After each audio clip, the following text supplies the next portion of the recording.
However, if you look at the APDS of 19 to 30, which would indicate severe depression, our mean effective care score was 95. So key findings of this project were the positive anxiety of 16%. Again, once we began screening for anxiety independent of depression, we saw a significant amount of anxiety.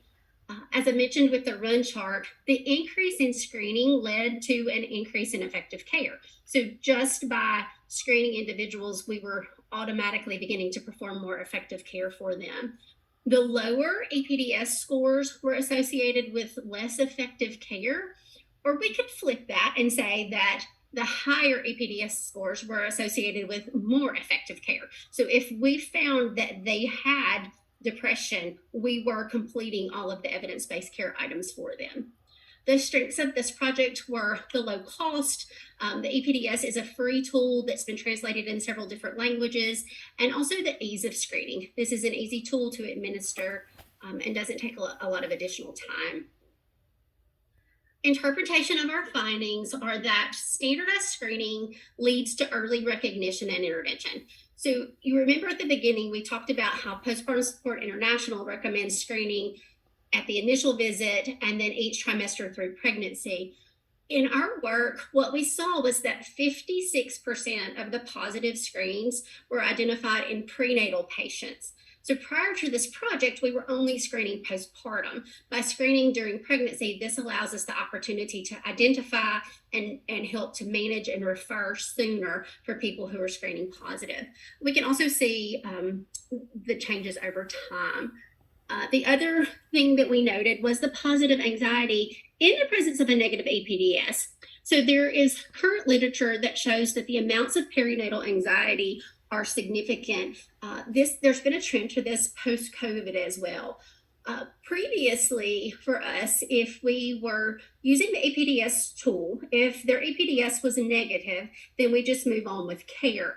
What this work showed us is that we really do need to take a look at those anxiety questions, because in spite of negative overall screenings, we were seeing higher amounts of anxiety in relation to those questions. And then finally, in cycle 4, we implemented a tool that was called the Perinatal Anxiety Screening Scale. So this was given to patients who screened positive for anxiety in that final cycle. And what this tool does is it sort of differentiates mild, moderate, and severe anxiety. So in the patients we had that screened positive for anxiety, 50% of them were moderate and 33% of them were severe anxiety.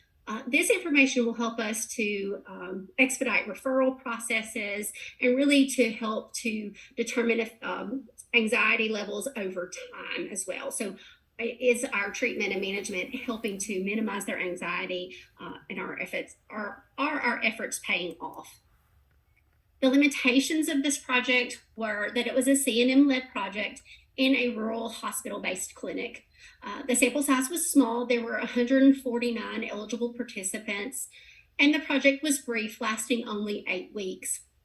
As I mentioned before, we had limited use of APDS-A in only cycles 3 and 4, and the PASS screening tool was only used for a short duration in that final cycle. This was also a predominantly white population, which could limit generalizability to other groups that had more ethnic diversity. And the final limitation to mention is the use of the APDS of greater than 13 for a positive screen. This limits our ability to compare to some national data. A lot of studies use an APDS cutoff of 10. So this may also indicate why our percentage of depression and anxiety was a bit lower than what is reported as the average for the state of Tennessee, as well as national averages, because a large number of those do use a cutoff of 10. In conclusion, we were able to standardize depression and anxiety screening in our clinic. We currently continue to screen at the initial visit, each trimester, and then again in the postpartum period. We identified that those elevated levels of perinatal anxiety. Moving forward, the use of APDS-A is encouraged so that particularly in the presence of a negative overall EPDS, this should be easy to do because it's the same tool. So it doesn't require an additional tool. It just requires looking at those